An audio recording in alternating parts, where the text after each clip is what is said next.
No. So it turns out pixel art is not as easy as I thought it was going to be. In some ways it is easier, such as drawing a perfect circle. However, it's tricky and it takes time. It takes time. And every pixel must be handcrafted, hand-selected for its vocation to get the most out of it because there's so few details. But it's also a very beautiful craft. Since the Legend of Zelda: Link to the Past of my childhood, I have found it to be I guess a nostalgic form of art, but it's just also super interesting and it still holds up today. Turns out there is a huge community of pixel artists and I think it's beautiful. So I've dabbled in it before. I've done like 1 or 2 things, but I wanted to make a proper study of learning pixel art. I watched 3 YouTube videos and basically I'm an expert by now. Oh, just kidding. I'm not an expert. You know that the way to become an expert is to do it, not watch it. As easy it is to watch it. So put down that tablet and go draw. Or don't put down the tablet if you're going to draw on the tablet.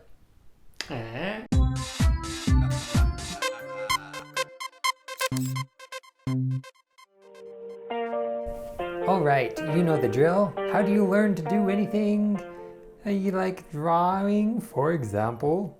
You copy somebody else. That's how you learn anything, right? Copy art, you copy other people who rode a bike, you copy your parents by saying mama and dada. I am digressing quickly, but that is how we learn. So I decided to start by first copying a character that already existed so I could, I don't know, hopefully learn by doing. And like I said, watch the videos to get some tips.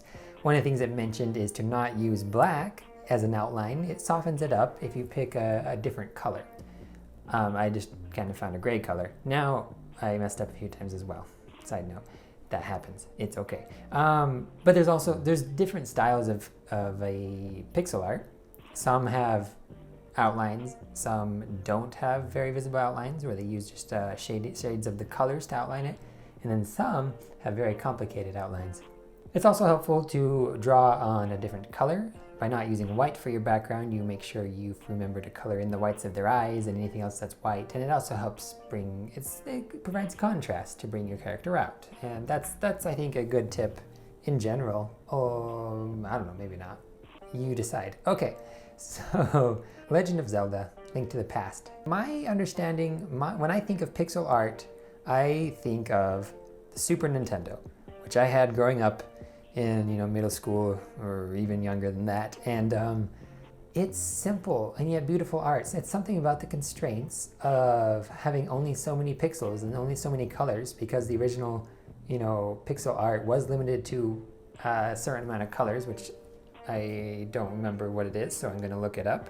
Okay, I've asked Google. Nintendo SNES color depth. It looks like you can have up to 256 colors at once, which in retrospect is actually quite a bit. However, I'm sure it's not even, it isn't nothing compared to the kind of color depth we have these days.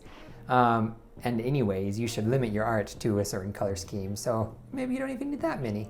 But I've always believed, and so does everybody, it's pretty common knowledge that having limitations on your art and things like that, those restrictions help you focus and can foster creativity and stuff like that. So that's something that pixel art does. So if you want to try it, if you want to flex your creative muscles and have certain limitations, try pixel art.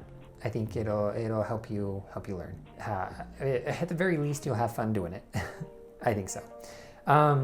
So I like, these are the games of my past: Legend of Zelda: Link to the Past and Super Mario Bros.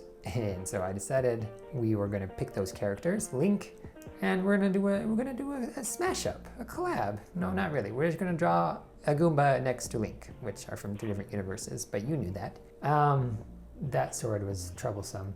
I was trying to copy the exact pixel pattern, right? Just like if you were crocheting, I don't know, maybe knitting, probably not knitting.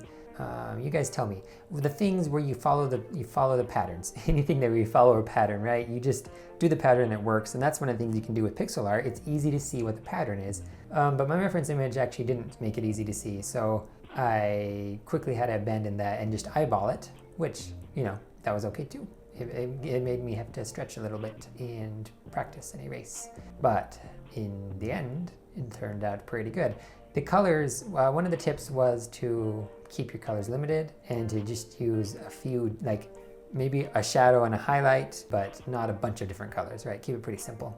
And it depends on how big of a piece you're doing. Of course, I'm just doing little characters, and you don't need a lot of color because there's not a lot of room for it all. And it can, if you use too much color, or if you use like blurry edges, it's called anti-aliasing, by getting different colors in there, like on the edges and whatnot. It'll make it look blurry and stuff. Look at me talking like I know what I'm doing. I don't really. But anyway, so copying the Goomba, and yeah, like, I don't know, it was pretty fun. The reference image for this picture didn't use a black outline, it used a darker brown for the outline. And then that kind of gives the image more depth, more form, make it look a little more realistic, you know. Outlines aren't realistic, but there's also a charm to having outlines, and I just decided to stick with it since I outlined my link, and you know, you gotta have some uniformity here. So we got those two characters down. I have officially copied other art. So now I'm equipped to branch out, to try taking off my training wheels a little bit and see what we can do. I decided to just try and 8-bitify myself. So I try to, you know, keep the same height of this character and just kind of freehand what I might look like if I was a, you know, what are they calling this again? Oh, a Pixar character. Pixel character. So here's what I learned as I was doing this. A few kind of tips and tricks, especially as it relates to Photoshop. You can change your eraser using the mode little field at the top there to being a pencil eraser instead of a brush eraser, so you can just erase one pixel. That was a helpful thing for me to be able to do. Also, I learned, and you don't see it now, but I had added the Navigator window to my view here so that I could see my pixel art kind of zoomed out as I was working on it. And that was helpful too. It helped me figure out, oh, there it is. It helped me figure out these glasses right here, actually, so that they weren't too blocky. Also, just like anything else, one of the neat tools, anything else. Let me slow down. Anytime you're drawing, Photoshop has this little tool to do symmetry, and that can speed up your process as well, which I used on the Goomba. Okay, so those are some 3 things. I jumped in here to this next piece of art. I took a color scheme from this website that I learned about as I was learning about pixel art. It is called LowSpec. LOSPEC.com, and they have a bunch of examples of cool pixel art and their color schemes. So this one looked pretty nice for what I wanted to do, and here we are now going to do a scene. Pretty simple scene, still not very big. It's important to keep your canvases small as you're starting out with pixel art so as to not overwhelm yourself.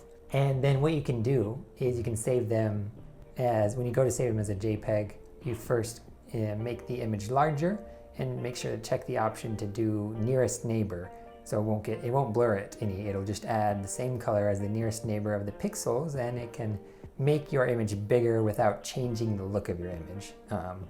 So if you're doing pixel art for your first time, you will see what I mean. Drawing at this small of size, you know, you can't really show it to anybody. You can, but it's really teeny. And if you want to blow it up to get a bigger view of it, which you don't even have to do that, but then just change the size of it. So yeah, and make sure you check that nearest neighbor option in Photoshop so that it scales it up appropriately. I made this image the dimensions of my desktop, my wallpaper, my monitor, and of course it's teeny though. It was only like 50 by something pixels, and then I can blow it up later. We are drawing here the Milky Way galaxy. At least that's what I Googled when I wanted to draw this. Yeah, see, I learned also that you gotta do it right the first time because, you know, that kind of works, but you can have unpredictabilities when you're scaling your image at different sizes or at will. So don't do that. You know what I'm just realizing? When you Google the Milky Way galaxy and you get a picture of the galaxy from outside the galaxy, how in the world is that true? Is that a lie? Is that not the Milky Way galaxy? Or do we have a probe outside of our galaxy? Because I'm pretty sure we don't. Where did that picture come from? I should look it up, but instead I'm going to muse.